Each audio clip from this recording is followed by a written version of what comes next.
I never thought silence could be so loud until that night. The room was dark, the house was supposed to be asleep, and I believed, naively, that secrets stayed buried when the lights were off. I was lying there, caught between sleep and guilt, when everything I had been hiding came dangerously close to being exposed. What happened next changed my life, my family, and the way I see trust forever. This isn't just another stepmom infidelity story. It's about blurred boundaries, quiet choices, and the moment you realize that one mistake can ripple through an entire household.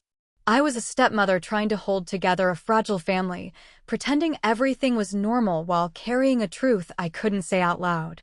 From the outside, our home looked calm. Inside, it was already cracking. That night, exhaustion pulled me into sleep before I could stop my thoughts from spiraling. The bedroom door was slightly open, the hallway light casting a thin line across the floor. I didn't hear footsteps at first. I didn't hear the door move. What I did feel was that sudden shift, the kind that tells you someone else is in the room. When I opened my eyes, my heart dropped. My son was standing there. In that instant, 1,000 fears collided. Not because of what he saw, but because of what he might start to question.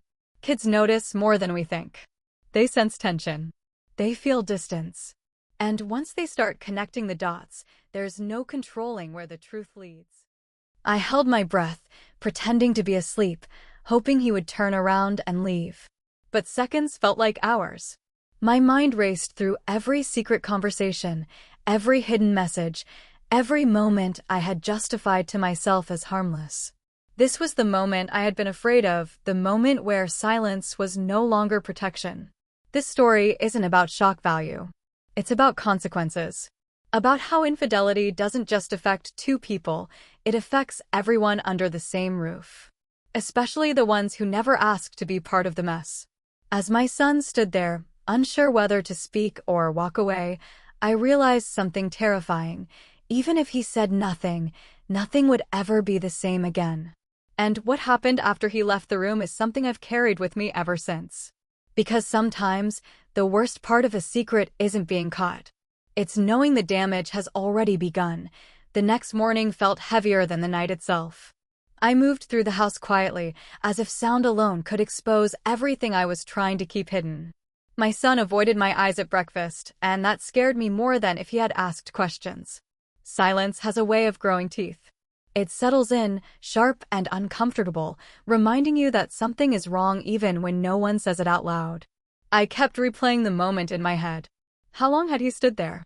Did he sense the tension I was drowning in, or did he just see a tired stepmom sleeping in the wrong kind of stillness? I wanted to believe it was nothing, that kids forget things quickly. But deep down, I knew better. Children may not understand adult secrets, but they feel the weight of them. And that weight was now sitting between us. My marriage hadn't always been like this. When I first stepped into this family, I promised myself I would do everything right. I wanted to be supportive, loving, and patient.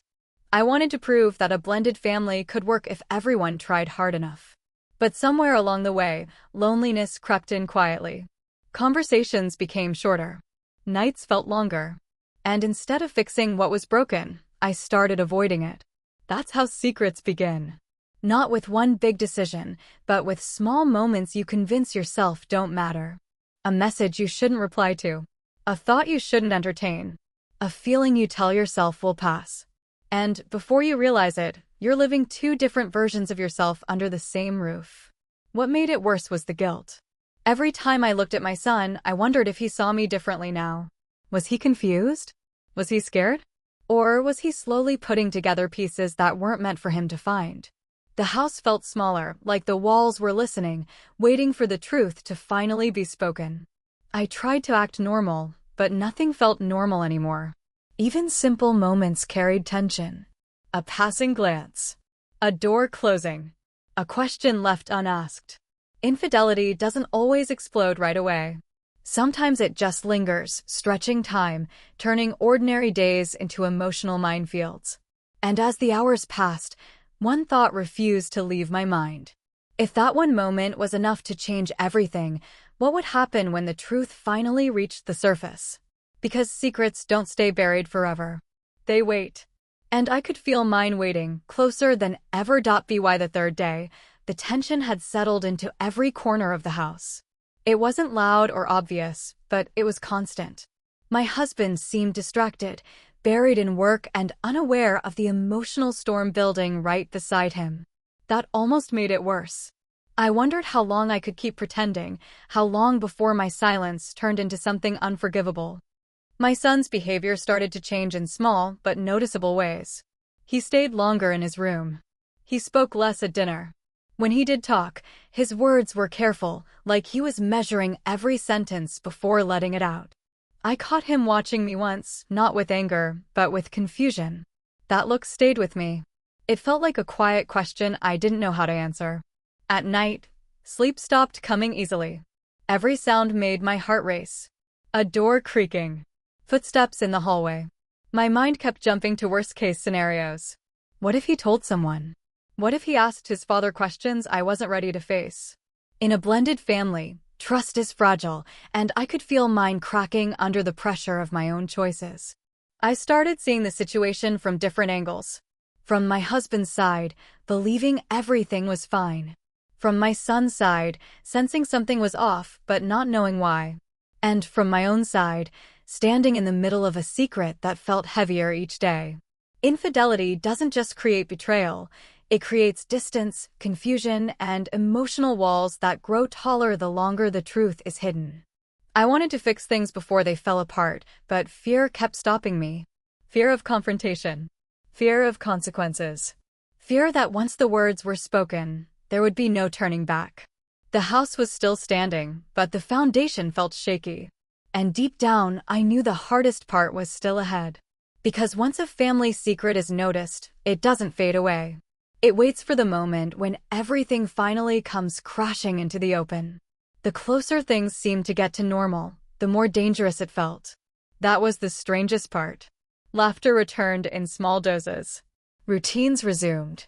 On the surface, our family looked steady again. But underneath, every smile felt borrowed. Every calm moment felt temporary. I was waiting for something to break, and that waiting became unbearable. One evening, my husband mentioned my son had been unusually quiet with him too. He said it casually, without suspicion, but my chest tightened instantly. That meant it wasn't just in my head anymore. Whatever had shifted was starting to show, and once adults notice changes in children, questions are never far behind. I nodded, played it off, and hated myself for how easy the lie came. Later that night, I heard my son moving around long after he was supposed to be asleep. I stood outside my bedroom door, listening, wondering if he was struggling with thoughts he couldn't explain. I wanted to protect him, but I didn't know how to do that without exposing the very thing that put him in this position. Infidelity doesn't just hurt partners, it pulls children into emotional spaces they never asked to enter. The house felt like it was holding its breath. Every conversation felt loaded. Every pause felt meaningful. I started imagining scenarios I couldn't stop. What if he confronted me? What if he asked his father something unexpected? What if the truth came out in a way I couldn't control? The fear wasn't just about being discovered. It was about losing everything at once. That night, I noticed my son standing in the hallway again, staring at my closed door. He didn't knock. He didn't speak. He just stood there, as if deciding something. My heart pounded so hard I thought he might hear it through the walls. In that moment, I realized the climax wasn't coming someday in the future. It was already forming. And whatever choice he was about to make, or whatever choice I would be forced to make next, was going to change our family forever. The next morning, I found the note by accident. It was folded once, tucked between a school notebook and a half-finished assignment on the kitchen table. I recognized my son's handwriting immediately. My hands trembled as I picked it up, not even sure I had the right to read it. For a moment, I just stood there, listening to the quiet house, wondering if this was the moment everything finally unraveled. The note wasn't long. It didn't accuse or explain.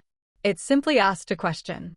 A careful, hesitant question about whether everything in our family was really okay. That was worse than anger. Worse than blame. It meant he felt the crack too, even if he didn't know where it came from. I folded the paper back the way I found it, my chest tight with fear and regret. Before I could gather my thoughts, my husband walked into the kitchen, phone in hand, talking about an upcoming work trip. A few days away, he said. Just enough time for unanswered questions to grow louder. The idea of being alone in the house with this tension felt unbearable, but the idea of him staying felt just as dangerous. Distance has a way of exposing truths people try to hide. As the day went on, small things kept going wrong. A conversation cut short. A look held for a second too long. At one point, my phone buzzed on the counter, and my husband glanced at it before I could reach it. Nothing happened. He didn't ask. He didn't react. But the moment lingered in the air, heavy and sharp, like a warning. From my son's side, the silence deepened. He didn't bring up the note. He didn't ask questions.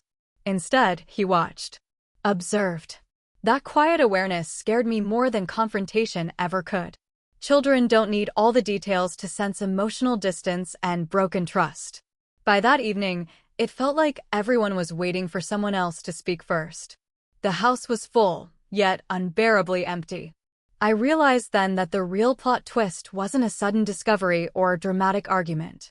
It was the slow realization that each of us was holding a piece of the truth, and none of us knew how to put it together without causing damage.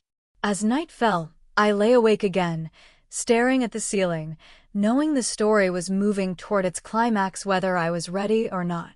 Secrets don't just surface on their own. They are pushed out by moments like these. And I could feel that push getting stronger. The breaking point came sooner than I expected. That evening, my son finally spoke. Not loudly, not with anger, but with a calm that cut deeper than shouting ever could. He asked if we could all sit together, just for a moment. The way he said it made my heart sink. This wasn't a child asking for attention. This was someone asking for honesty. My husband looked surprised but agreed. We sat in the living room, the space between us feeling wider than the room itself. My son didn't accuse anyone. He didn't describe what he saw or what he thought he knew. He simply said the house felt different, that something had changed, and that he was tired of guessing. Hearing that from him made it impossible to hide any longer. The silence I had been clinging to finally broke. I spoke carefully, choosing truth without details that didn't belong to him. I admitted that I had made mistakes, that I hadn't been honest, and that my actions had created distance in our family. My husband listened without interrupting, his face shifting from confusion to realization. There was pain there, deep and real, but also a strange clarity. Sometimes the truth hurts most because it finally explains everything. What followed wasn't explosive. It was quiet, heavy, real. We talked about trust, boundaries, and how infidelity doesn't just break relationships, it changes the emotional safety of a home. My son listened, and for the first time in weeks, he asked questions instead of holding them inside. That alone felt like a step toward healing. I thought that was the end of it. The confession. The understanding. The beginning of repair. But just as the tension began to ease, my husband said something I wasn't prepared for. He admitted he had sensed the distance long before I realized it myself. He hadn't confronted me because he was afraid of what the truth might bring. He had been waiting, just like I had. That was the final twist. We had both been living in fear, both choosing silence, both believing we were protecting the family when we were actually hurting it. The climax wasn't about being caught. It was about realizing how close we all came to losing each other without ever speaking a word. As the night ended, nothing was magically fixed. But something had shifted. The truth was finally out, and with it came consequences, choices, and a long road ahead.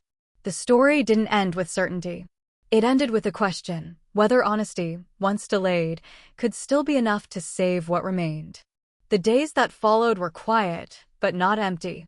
There was a different kind of air in the house, one that felt honest even when it was uncomfortable. We didn't pretend everything was fine anymore, and that alone changed how we spoke to each other. Small conversations began to replace long silences. Simple questions were answered instead of avoided. It wasn't easy, but it was real. My husband and I had long talks after the kids went to bed.